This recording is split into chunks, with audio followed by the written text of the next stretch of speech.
জানিয়ে দেব গুরুত্বপূর্ণ আপডেট আন্তর্জাতিক সংবাদ। শুরুতেই সংবাদ শিরোনাম, পরে বিস্তারিত। গাজা ছেড়ে আরেক দেশে ইসরায়েলের হামলা। এরপর জানিয়ে দেব ইসরায়েলের বিরুদ্ধে কঠোর সিদ্ধান্ত নিল ইন্দোনেশিয়া। আরও যা থাকছে, দলে দলে ঘরে ফিরেছে হাজারো গাজাবাসী। সর্বশেষ জানিয়ে দেব এবার ইসরায়েলে মোতায়েন হবে মার্কিন সেনা। এতক্ষণ শুনছিলেন সংবাদ শিরোনাম, এবার বিস্তারিত। তার আগে অনুরোধ থাকবে আজকের এই ভিডিও সম্পর্কে আপনার মূল্যবান মতামত। ভিডিও ভালো লাগলে লাইক, কমেন্ট ও শেয়ার করে সবাইকে দেখার সুযোগ করে দিন এবং জানিয়ে দিন আপনি কোথা থেকে আমাদের এই সংবাদ শুনছেন এবং দেখছেন। গাজা ছেড়ে আরেক দেশে ইসরায়েলের হামলা। লেবাননে হামলা চালিয়েছে ইসরায়েল, এতে একজন নিহত এবং 7 জন আহত হয়েছেন। শুক্রবার 10 অক্টোবর রাতে দক্ষিণ লেবাননে এই হামলা হয়। অঞ্চলটিতে যুদ্ধবিরতি চললেও সেখানে প্রায় হামলা চালাচ্ছে ইসরায়েল। লেবাননের স্বাস্থ্য মন্ত্রণালয়ের মতে হামলায় মহাসড়ক ক্ষতিগ্রস্ত হয়, ফলে বৈরুতের সঙ্গে দক্ষিণ লেবাননের কিছু অংশের যোগাযোগ বিচ্ছিন্ন হয়ে গেছে।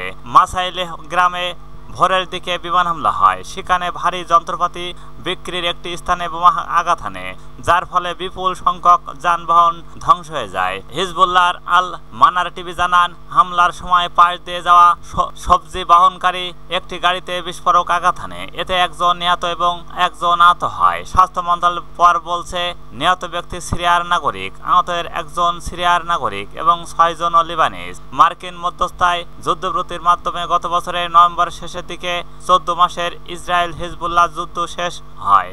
এরপর থেকে ইসরায়েল প্রায় প্রতিদিনই বিমান হামলা চলেছে, যার ফলে কয়েক ডজন মানুষ নিহত হয়েছেন। যুদ্ধের সময় গোষ্ঠীটি ব্যাপক ক্ষতির সম্মুখীন হওয়ার পর হিজবুল্লাহ তাদের সক্ষমতা পুনর্নির্মাণের চেষ্টা করছে বলে ইসরায়েল অভিযোগ করছে।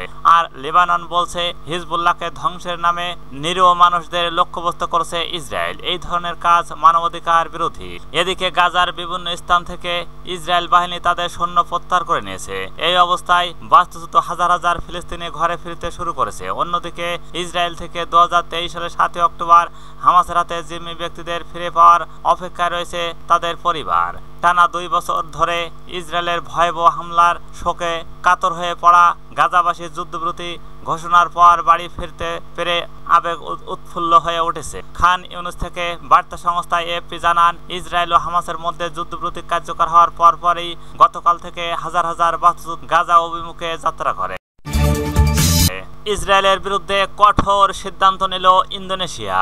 ইসরায়েলের বিরুদ্ধে কঠোর সিদ্ধান্ত গ্রহণ করেছে বিশ্বের সর্ববৃহৎ মুসলিম দেশ ইন্দোনেশিয়া। গাজায় ক্রমাগত ইসরায়েলি আগ্রাসনের প্রতিবাদ জানিয়ে বিক্ষোভ করে আসছিল দেশটির হাজার হাজার মানুষ। এই বিক্ষোভের মুখে এবার ইসরায়েলি জিমন্যাস্টিকদের ভিসা দেননি জাকার্তা। ইন্দোনেশিয়ার একজন ক্রীড়া কর্মকর্তা শুক্রবার এই তথ্য জানান। আগামী 19 থেকে 25 অক্টোবর ইন্দোনেশিয়াতে অনুষ্ঠিত হতে যাচ্ছে ওয়ার্ল্ড বিশ্ব আর্টিস্টিক ও জিমন্যাস্টিক্স ও চ্যাম্পিয়নশিপ। আর এই প্রতিযোগিতায় অংশ নেওয়ার কথা ছিল ইসরায়েল জিমন্যাস্টিকদের। ইন্দোনেশিয়ার জিমন্যাস্টিক ও ফেডারেশনের প্রধান ইতা জুলিয়াতি বলেন, প্রতিযোগিতা কোনো ইসরায়েল অংশ নিতে পারবে না। খবর ডেইলি সাবা ও আল জাজিরার। বিশ্বের বৃহৎ মুসলিম দেশ ইন্দোনেশিয়ার সঙ্গে কূটনৈতিক সম্পর্ক না থাকায় ইসরায়েল এই বিষয়ে তাৎক্ষণিক কোনো প্রতিক্রিয়া জানাননি।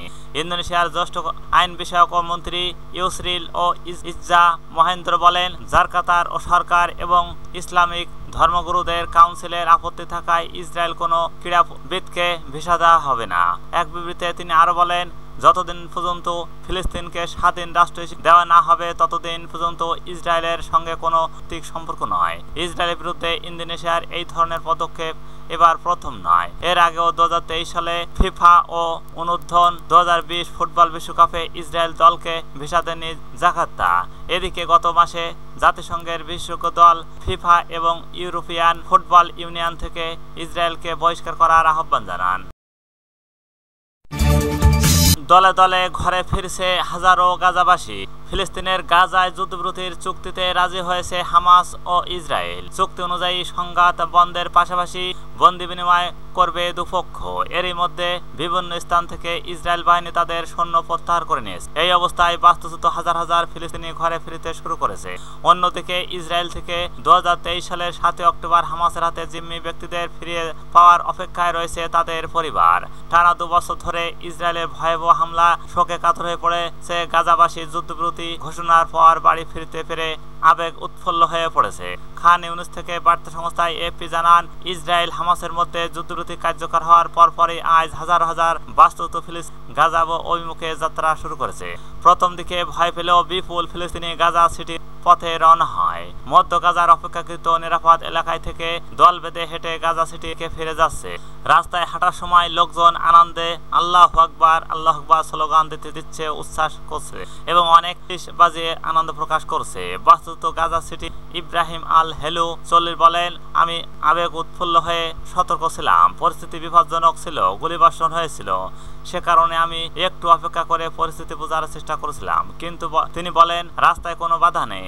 এখন আমরা গাজায় আমাদের বাড়ি ফিরে সেখানে পরিস্থিতি দেখার উদ্দেশ্য একসঙ্গে রওনা দিয়েছি। মিশরের পর্যটন শহর শারম আল শেখে বুধবার 8 অক্টোবর যুদ্ধবিরতি রাজি হয় হামাস ও ইসরায়েল। সেখানে গাজায় সংঘাত বন্ধের লক্ষ্যে মার্কিন প্রেসিডেন্ট ডোনাল্ড ট্রাম্পের 20 দফা শান্তি পরিকল্পনা নিয়ে দুপক্ষের মধ্যে পরোক্ষ আলোচনা চলছিল। এতে মধ্যস্থকারী হিসেবে রয়েছে যুক্তরাষ্ট্র, কাতার, মিশর ও তুরস্ক। বুধবার রাতে যুদ্ধবিরতি দুপক্ষে রাজি হওয়ার খবর প্রথম সামনে অনেক মার্কিন প্রেসিডেন্ট ট্রাম্প সামাজিক যোগাযোগ মাধ্যমে ট্রুথ সোশ্যালে তিনি লেখেন, আমাদের শান্তি পরিকল্পনার প্রথম ধাপে ইসরায়েল ও হামাস দুপক্ষই সই করেছে। এর অর্থ হলো খুব শীঘ্রই সব জিম্মিকে মুক্তি দেওয়া হবে আর ইসরায়েল সমঝোতার ভিত্তিতে একটি এলাকা বরাবর সেনা প্রত্যাহার করবে। এটি শক্তিশালী, টেকসই ও চিরস্থায়ী শান্তির পথে প্রথম ধাপ। যুদ্ধবিরতি রাজি হওয়ার বিষয়টি নিশ্চিত করে হামাস জানান, তারা এমন এক চুক্তিতে পৌঁছেছে যা গাজায় সংঘাতের অবসান ঘটাবে। উপত্যকাটিতে থেকে ইসরায়েল সেনা প্রত্যাহার, ত্রাণ প্রবেশ ও বন্দি বিনিময়ের পথও সুগম হবে। পরে হামাসের আলোচক দলের প্রধান খলিল আল হায়া বলেন, যুক্তরাষ্ট্র সহ অন্যান্য মধ্যস্থকারীরা নিশ্চয়তা দিয়েছে যে যুদ্ধ পুরোপুরি শেষ হয়েছে। 2023 সালের 7 অক্টোবর থেকে গাজায় টানা ভয়াবহ নৃশংসতা চালিয়ে যাচ্ছে ইসরায়েল। এই সময়ের মধ্যে দু ধাপে মাত্র 2 মাসের কিছুটা বেশি সময় সেখানে যুদ্ধবিরতি ছিল। বাকি সময় একের পর এক হামলা চালিয়ে 67,000-এর বেশিকে হত্যা করেছে ইসরায়েল। আহত প্রায় 1,70,000। এবার ইসরায়েলে মোতায়েন হবে মার্কিন সেনা। ফিলিস্তিনের গাজায় স্থিতিশীলতা প্রচেষ্টায় সহায়তা করার জন্য একটি টাস্ক ফোর্স প্রতিষ্ঠা করা হবে। সেই টাস্ক ফোর্স ও তৈরিতে যুক্তরাষ্ট্র ইসরায়েল 200 সেনা মোতায়েন করবে, তবে তারা ফিলিস্তিনি কোনো অংশে মোতায়েন বা অবস্থান করবে না। বৃহস্পতিবার মার্কিন কর্মকর্তারা এই তথ্য জানিয়েছেন। খবর রয়টার্সে।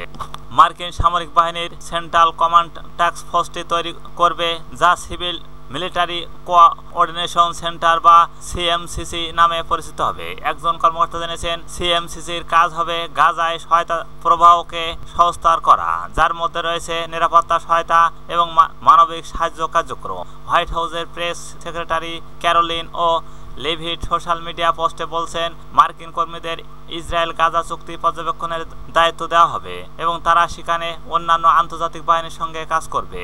নাম প্রকাশ না করার শর্তে কথা বলা 2 কর্মকর্তা বলেন, মার্কিন সেনারা সিএমসি মূল অংশ হবে, তবে এতে মিশরের সামরিক বাহিনী, কাতার, তুরস্ক এবং সম্ভাব্য সংযুক্ত আরব আমিরাতের প্রতিনিধিরাও অন্তর্ভুক্ত থাকবে। কর্মকর্তারা বলছেন, যৌথ নিয়ন্ত্রণ কেন্দ্রের সংঘর্ষ এড়াতে ইসরায়েল বাহিনী এবং অন্যান্য নিরাপত্তা বাহিনীর সাথে সমন্বয় করবে। এই বিষয়ে একজন কর্মকর্তা বলছেন, কোনো মার্কিন সেনা গাজায় যাওয়ার উদ্দেশ্যে পাঠানো হচ্ছে না।